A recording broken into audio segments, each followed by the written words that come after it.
Creo que sí ya puedo grabar, ya perfecto. Ok, sí, profe, ¿por qué S3 es igual a S4', pero S2 no es igual a S1? No, S2 sí es igual a S1, o sea, sí debería ser aproximadamente igual. Ya quizás en la tabla no lucen como iguales por ciertas variaciones, pero en el diagrama ideal, o sea, en el ideal que estamos considerando, sí vamos a decir que S2 es igual a S1 en las consideraciones ideales que estamos tomando nosotros. Quizás en los resultados en la tabla no sean exactamente iguales, ¿ya? Pero nosotros sí lo vamos a considerar. Porque x igual a cero, ya, déjame bajar un poco más. Ya, x igual a cero tanto en vapor saturado como en líquido saturado, porque justamente ya no tenemos, si es un vapor saturado, no hay líquido. ¿Ya? Y la calidad es la relación de masa de vapor, vamos a definirlo, X igual a masa de vapor sobre masa total. ¿Me puede recordar? Ya lo voy a recordar. Deme un minuto. A ver, vamos a ir por en orden. Ok.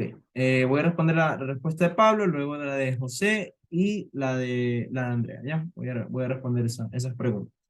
Entonces, en primer lugar, yo sé que la calidad va a definirse de esta manera masa de vapor sobre masa total.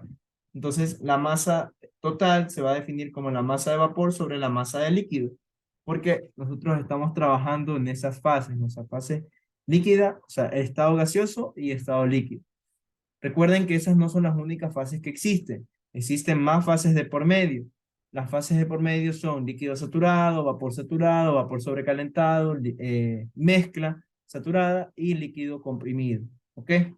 Entonces, cuando nosotros nos encontramos en vapor saturado, no vamos a tener líquido y esto se va a convertir, bueno, aquí sería uno. Sería vapor, masa de vapor sobre masa de vapor. Entonces, básicamente, nuestra calidad como que no, o sea, no va a incidir de manera muy como que, si nosotros planteamos la entalpía, sería igual a HF más X por HFG, ¿ya? Como no tenemos líquido, vamos a tomar solo en cuenta esto de aquí, y si X es igual a 1, solo se considera que H es igual, perdón, que esto sería igual a HF más HFG. Y HFG, recuerden que es HG menos HF. Entonces, si yo tengo esto, yo puedo decir que mi entalpía será igual a HF más HG menos HF. Y esto nos va a quedar HF más HG menos HF. Se eliminan los HF, entonces me queda que mi entalpía es igual a HG. ¿Qué es lo que acabamos de hacer? Aquí. ¿Ok? Eso ocurre cuando hablamos de un vapor saturado. Por eso es que no consideramos la entalpía del líquido saturado. ¿Ya? Me había equivocado. O sea, la calidad de aquí va a ser igual a 1, perdón. En vapor saturado. Mientras que en líquido saturado sí va a ser igual a 0. ¿Por qué? Porque X recuerden que es masa de vapor sobre masa de vapor más masa de líquido. Si no tenemos gas, si no tenemos vapor, solo tenemos líquido, esto se va, se hace cero, esto se va, se hace cero, y tenemos masa de líquido. Pero cero sobre masa de líquido nos va a dar cero. ¿Ok? Entonces, mi entalpía, ¿cómo me va a quedar? La definición general para hallar la entalpía en una mezcla es H igual a HF más X por HFG. ¿Ok? Si estoy hablando en chino, me avisan para volver a repetir por si acaso. Si no me entienden algo. ¿Ok? Me avisan para poder repetir y poder hacerlo a tiempo y poder alcanzar los demás problemas. ¿Ok? Entonces, ¿qué pasa aquí? Si yo te que mi entalpía, que mi calidad es igual a cero, esta entalpía HFG también se va a ir, se va a hacer cero. Entonces, H me va a quedar HF, que sería la entalpía del líquido saturado. ¿Ya? Ustedes van a la tabla termodinámica y se van a dar cuenta que sobre HF les dicen que es líquido saturado, sobre HG les indican que es vapor saturado. ¿Ok? Por eso las referencias. ¿Ok? ¿Alguna otra pregunta hasta ahí? Bueno. Gracias. En todo ciclo de refrigeración por compresión de vapor, siempre vamos a tener esos mismos cuatro estados en ese orden, no va, o van a cambiar. Siempre van a estar en ese orden. ¿Ya? Quizás les van a dar datos de otros, como que no les dan del compresor ni del evaporador, sino que les dan del condensador y de la válvula, ¿ya? Pero es muy raro, ¿ya? Generalmente les dan esto, ¿ok? Y recuerden que yo les estoy hablando de un ciclo ideal. En el ciclo real va a haber variaciones, ¿ok? Este es un ciclo completamente ideal, ¿ok? Bueno, respondí a esas dos preguntas. Voy a tomar en cuenta ahora la de José.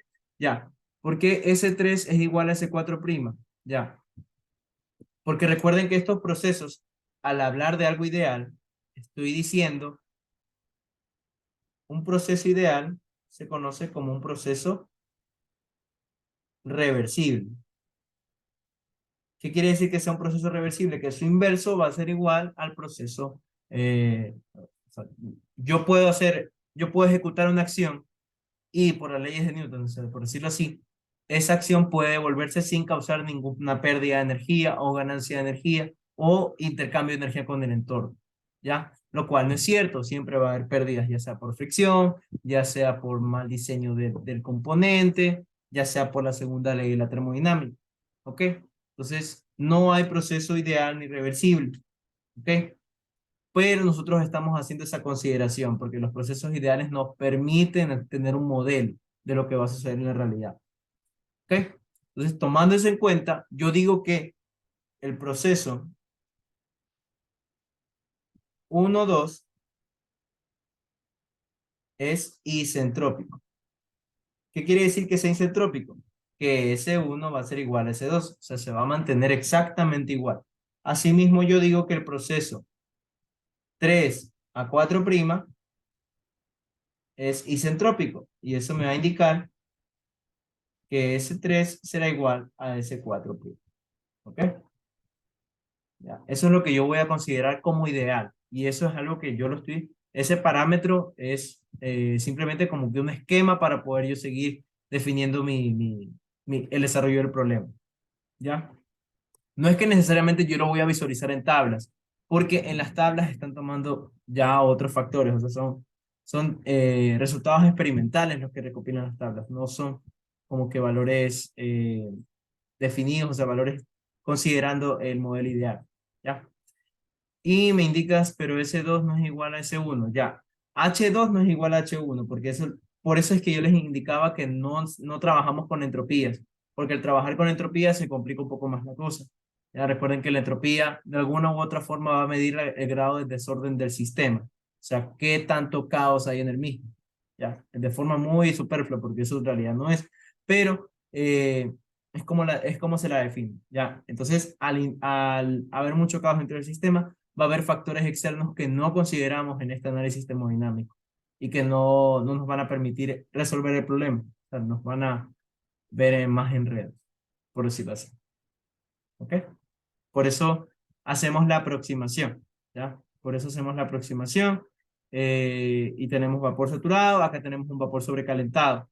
En los vapores sobrecalentados así también no estamos dentro del domo de saturación, entonces pueden afectar otros factores, ¿ya?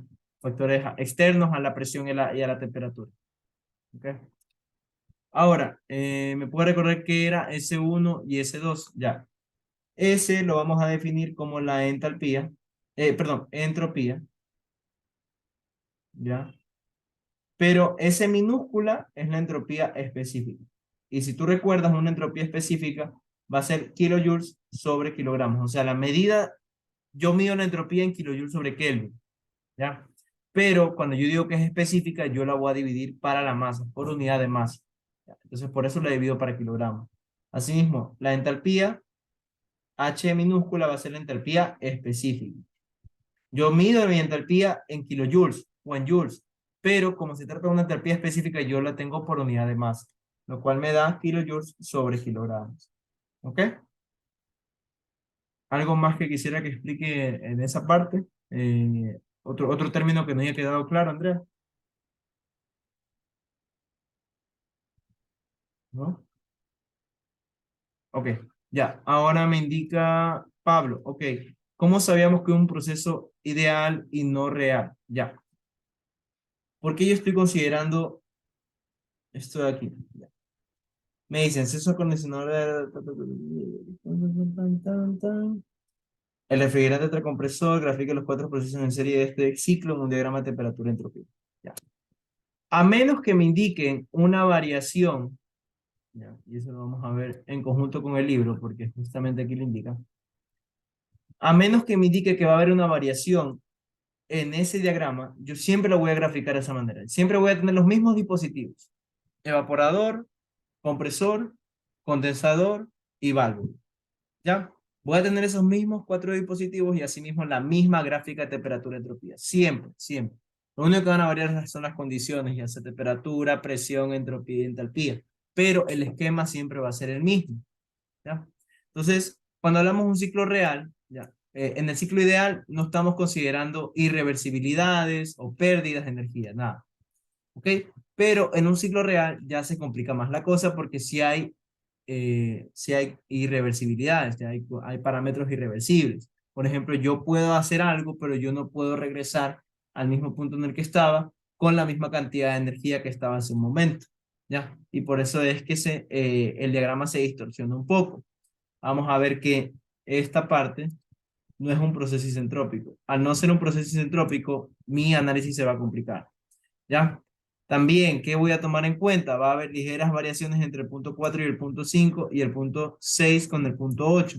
Entonces, estas ligeras variaciones no me van a permitir entender muy bien qué está pasando en mi sistema. ¿Ya? Por eso es que no vamos a hacer uso de esta parte. Ya, no les van a pedir algo de un proceso real de ciclo de refrigeración por compresión de vapor, porque es algo muy complejo. No les van a pedir eso de allí. ¿Ok? Entonces, por ese lado, vamos a asumir que el proceso siempre va a ser ideal. ¿Ya? Si ven, esto sería esta parte de aquí. Básicamente lo que hace es mover. ¿Ya? Lo que hace es mover. Teníamos el 2S, que sería el ciclo ideal, y lo que hace es mover ese punto al 2. Ese movimiento va a causar una ligera variación en las propiedades. ¿Ya? Igualmente les van a dar los mismos parámetros, les van a dar presión, temperatura, y ustedes van a tener que hallar las entalpías. Bueno, aquí ya están calculando el QL, acá están calculando la potencia de entrada, acá tienen la eficiencia isentrópica del compresor. Ya, no es la eficiencia del sistema como tal, sino del compresor. Ok. El COP del refrigerador. Ok, pero es el mismo esquema. Ya, lo único que van a variar son los puntos que van a tomar en cuenta. Pero, ya, si ustedes se dan cuenta aquí, también les indican que H4 se va a aproximar a H3. Y la razón de esta aproximación de H4 a H3 es la válvula de expansión, pero que en realidad es de estrangulamiento. Ya, lo que hace es estrangular el gas. Es esta válvula de aquí. Esta válvula de aquí es la que causa que H3 se aproxime a H4. ¿Ok? Vamos a verlo por acá. Bueno, aquí tienen ya los procesos. Vamos a ver. Algo más que deba tomar en cuenta aquí. No. No. Ok, a diferencia de los ciclos ideales analizados antes, el ciclo de refrigeración por compresión de vapor no es un ciclo internamente reversible, puesto que incluye un proceso irreversible. Ok, entonces, aunque nosotros consideremos el ciclo ideal, que no hay irreversibilidades, hay un proceso que siempre va a ser irreversible, que es el estrangulamiento, el que está en la válvula de expansión. Ok, entonces eso no lo vamos a poder evitar. Y por eso consideramos que H3 será igual a H4 aproximadamente. ¿Ok?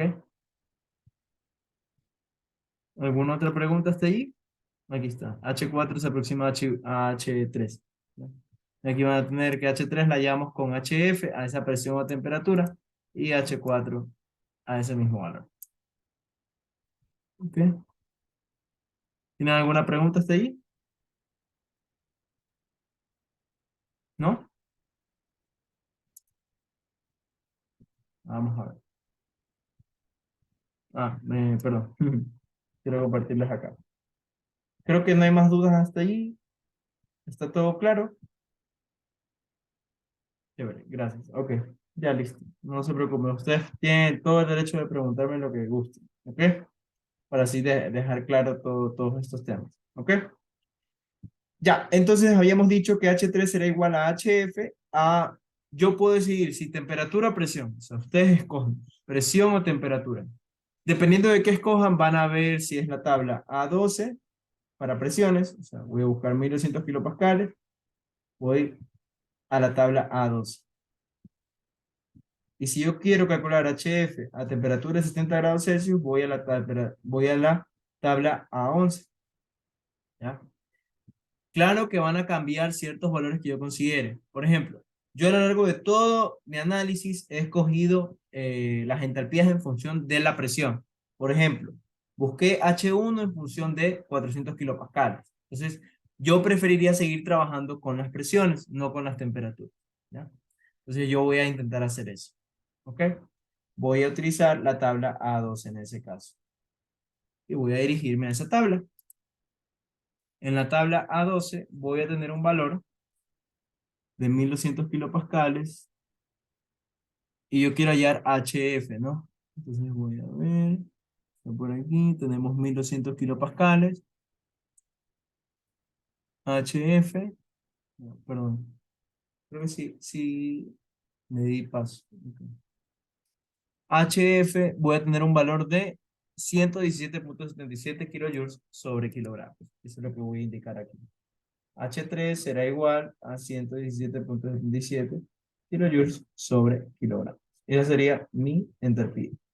Ahora, debido al estrangulamiento, que es un proceso irreversible, o sea, internamente irreversible, voy a tener que H4 se aproximará igual a H3, lo cual es igual a 117,77 kilojoules sobre kilogramo.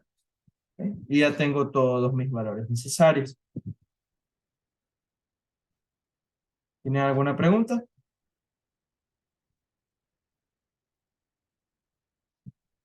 ¿No? Perfecto. Ahora, ¿qué es lo que yo voy a hacer? ¿Qué es lo que necesitaba hallar? Necesitaba hallar, perdón, el flujo de calor removido del espacio refrigerado. Entonces, yo puedo hallarlo de dos maneras. Ya lo hallé con las contribuciones de energía. Yo lo podría haber hallado también. O sea, esto fue lo. No, este es QIN, perdón. Ajá. Flujo de calor removido del espacio refrigerado. Ajá, sería QL. Ya, eso ya lo hallé acá, ¿no? Lo hallé simplemente considerando las contribuciones de las lámparas, de las paredes, de las ventanas. Entonces yo ya hallé eso. Ya por ese lado no tengo problema. Ok. Ahora, la potencia del compresor en HP. Potencia del compresor.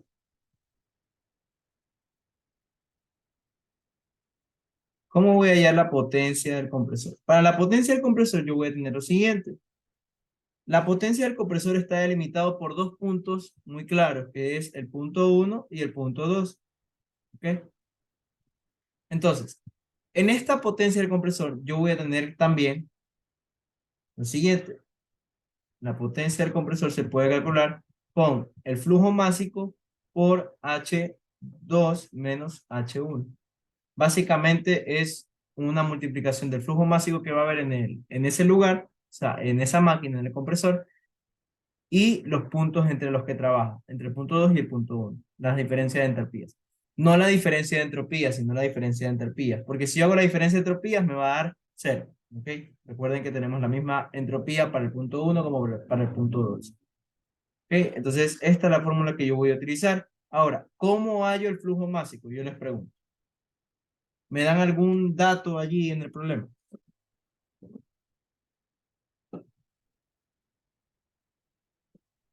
Algo que me pueda servir, algo que yo puedo utilizar quizás, ¿no? Aquí está. Esto, ustedes recuerdan el nombre, se va a denominar caudal. ¿Ok? Caudal o flujo volumétrico. ¿No? Con el flujo volumétrico yo puedo hallar el flujo másico. ¿Cierto? ¿Verdadero o falso? ¿Qué creen ustedes?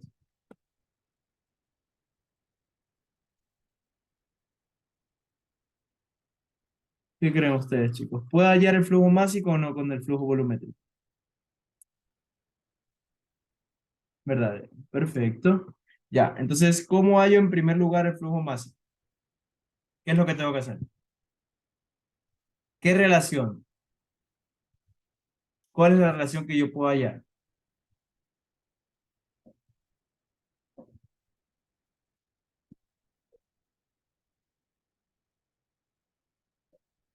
Ya. Recuerden que ustedes pueden utilizar dos relaciones, ya sea la densidad o el volumen específico. ¿Cuál es la que más nos sirve en lo que hemos visto hasta el momento? O sea, a lo largo de todo el curso. ¿Cuál es la que hemos utilizado más? ¿La densidad o el volumen específico?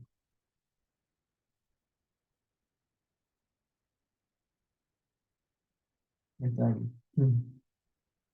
El volumen específico. La densidad no sirve tanto, ¿ya? Porque puede variar por otros factores. Puede variar por temperaturas, puede variar por viscosidad. Ya, hay diferentes factores que van a afectar a la densidad. Cambio el volumen específico, ya estamos considerando el volumen en función de la masa. Entonces yo sé que el volumen es igual a, el volumen específico es igual al volumen general sobre la masa. Y eso me indica que es igual también al caudal sobre el flujo masa. ¿Ya? Ahora, este volumen específico, ¿dónde lo voy a estimar? ¿En el punto 2 o en el punto 1?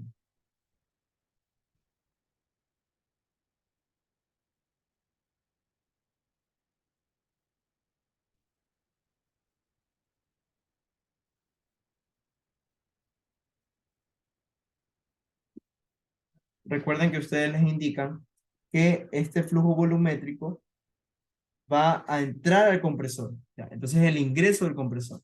Y por ende, vamos a utilizar en el punto 1. Entonces, mi relación va a quedar de la siguiente manera. Yo quiero hallar el caudal. Yo puedo hallar el V1 y el flujo, no, perdón. Yo lo que quiero hallar no es el caudal, sino el flujo másico. Entonces, mi relación va a quedar flujo másico igual al caudal sobre el volumen específico 1. ¿Ok? Entonces, esto me va a quedar, flujo másico es igual a 160 litros por minuto. Lo quiero así. Ujú. Sí, 160 litros por minuto. Esos litros por minuto yo los voy a convertir. Un minuto será igual a 60 segundos.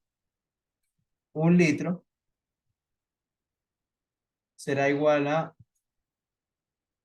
¿cómo lo convertiría? A metros cúbicos, ¿no? Entonces yo voy a convertir esto de aquí, voy a convertir 1000 litros, me da igual a un metro cúbico. ¿Ok? Entonces yo voy a hallar ahora el volumen específico con las tablas.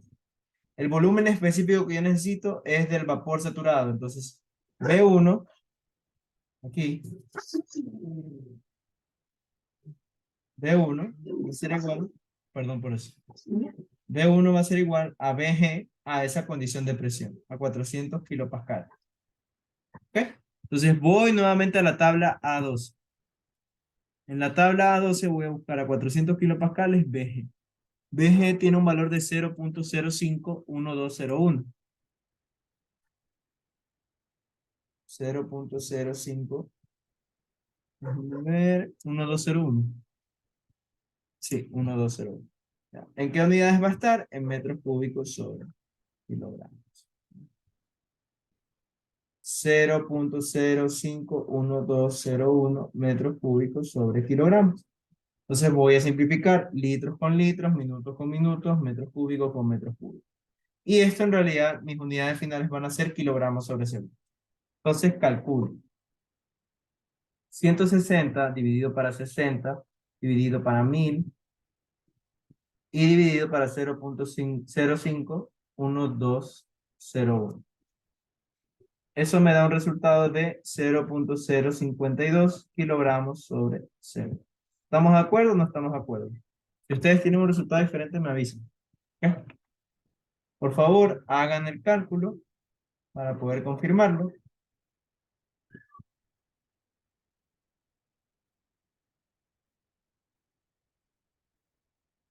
¿Ok? ¿Me confirman si les salió lo mismo o les salió algo diferente? ¿No? O no les salió para nada o no entendieron nada de lo que hice hasta el momento.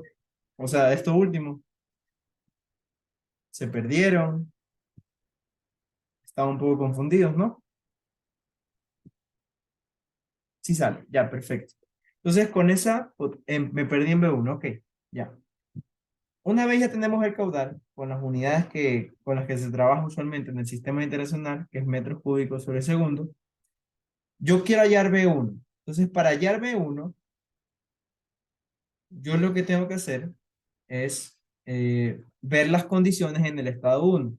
En el estado 1, ¿qué condiciones teníamos? Las condiciones en el estado 1 eran un vapor saturado, es decir, la calidad es 1, y tenemos una presión de 400 kilopascales. Entonces, ¿eso qué nos va a indicar? Que podemos utilizar la tabla A12, que es una tabla de presiones.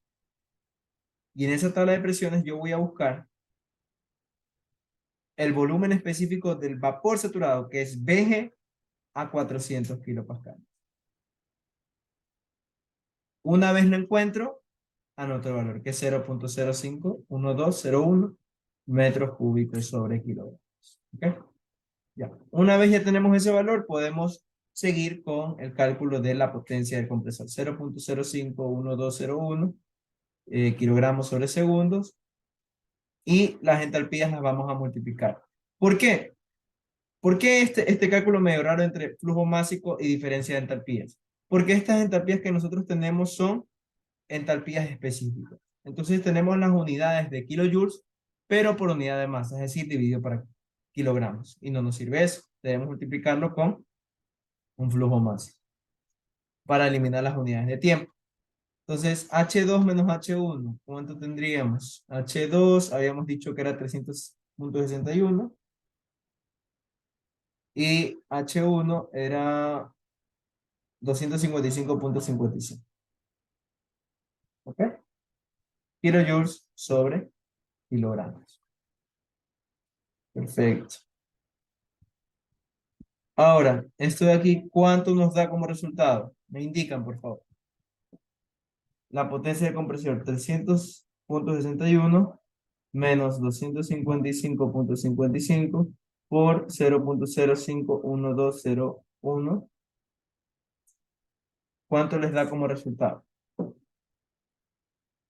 Kilogramos con kilogramos se va.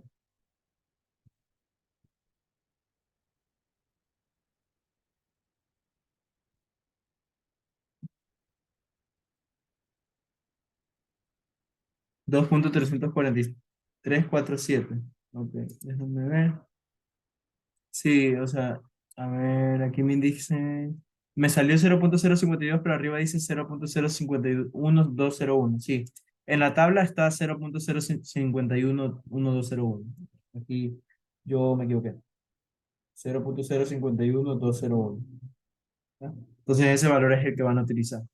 Con ese valor calculan esto y ahí me salió 2.307, o sea, 2.31 kilowatts.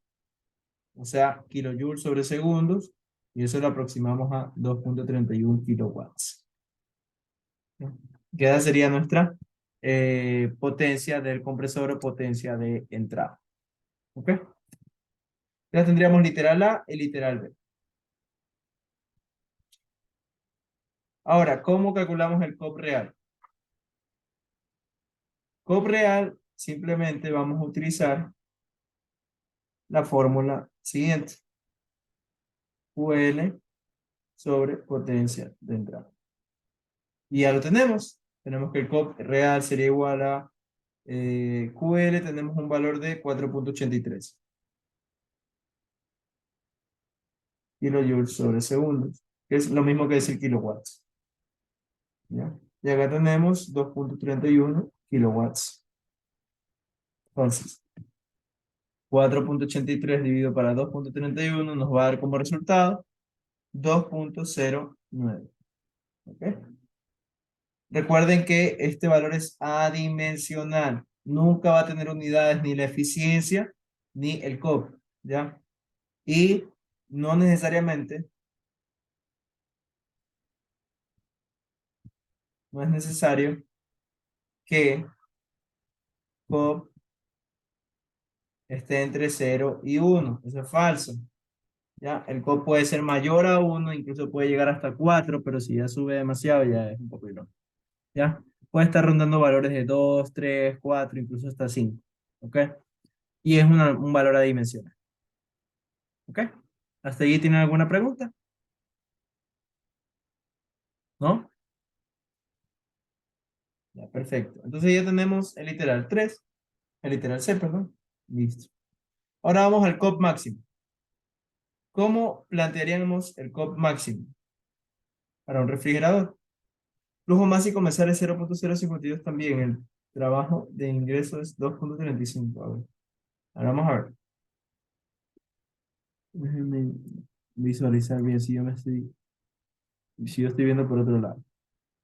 A ver, aquí tenemos a una presión de 400 kilopascales. En la tabla de presión, yo tengo 0.051201 como volumen específico. Ah, ese es el volumen específico, perdón. Ujú. Ok, ok. Ya entendí. Sí, es 0.052. Correcto, doctor. Gracias.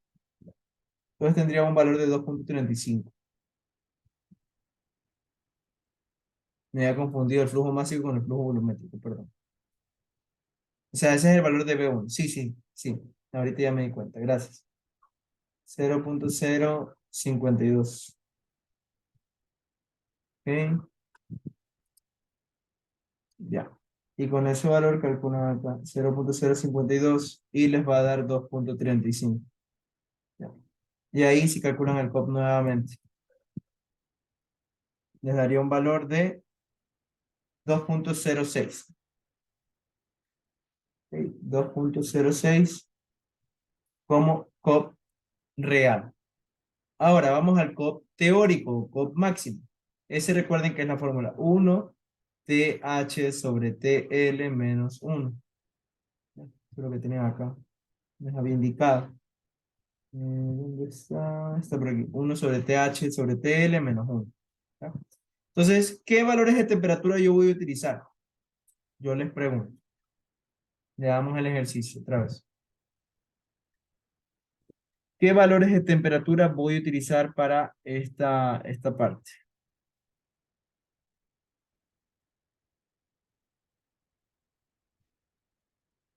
¿Qué creen ustedes?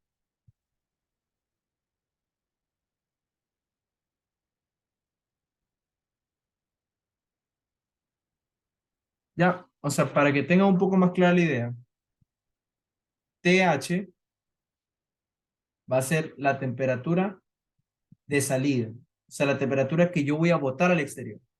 Y la TL va a ser la temperatura que yo quiero que tenga mi espacio refrigerado, ¿ya? La que yo deseo que tenga.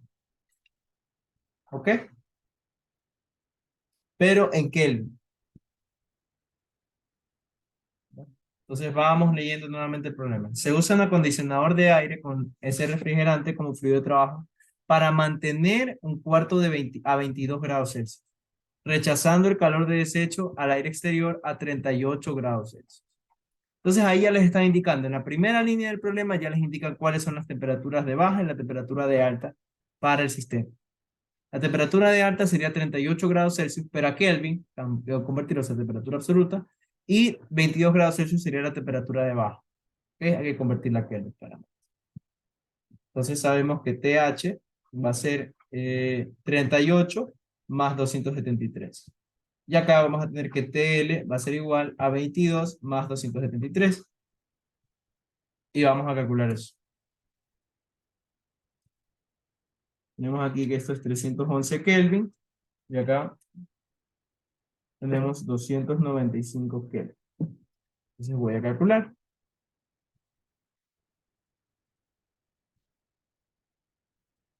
¿Ya?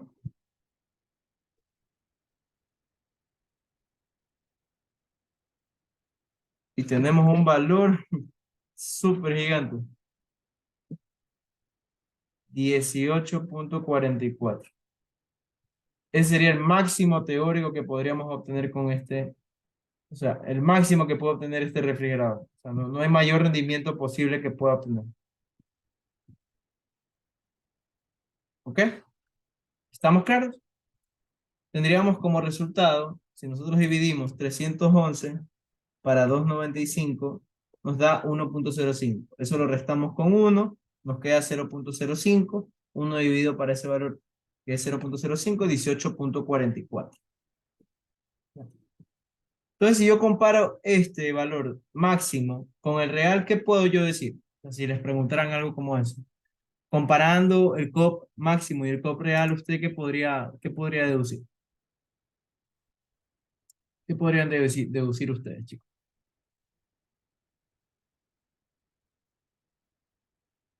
¿Alguna idea? ¿No?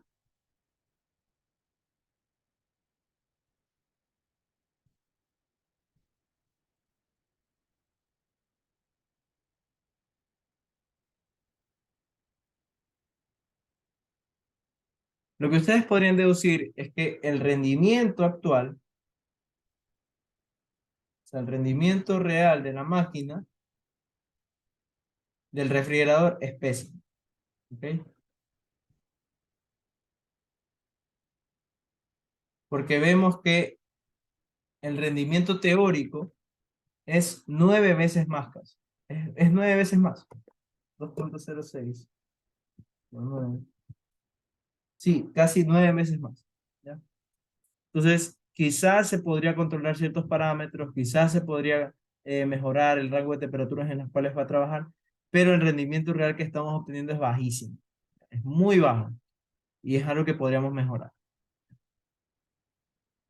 ¿Ok? ¿Tienen alguna pregunta hasta ahí? Ya tendríamos COP máximo. Ahora, flujo volumétrico mínimo del refrigerante en la entrada del compresor para las mismas condiciones de entrada y salida del compresor. Vamos a ver. Flujo volumétrico. Entonces, nos queda un minuto ya. Voy a tratar de hacer e igualmente se me acaba el tiempo. Nuevamente abro una sesión para poder continuar. Ok, no se preocupe. Dejen sus preguntas, sí, de la A, de literal A. ¿Qué pasó con el literal A? Cuéntame, Andrea. Calculamos el calor de entrada, ajá.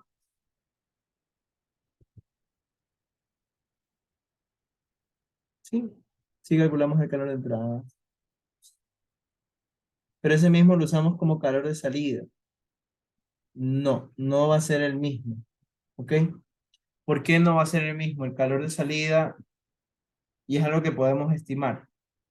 El calor de salida y el calor de entrada van a diferir. ¿Ya? Porque el calor de entrada, o sea, el calor de salida es igual al calor de entrada más el trabajo de entrada. Ya por balance de energía.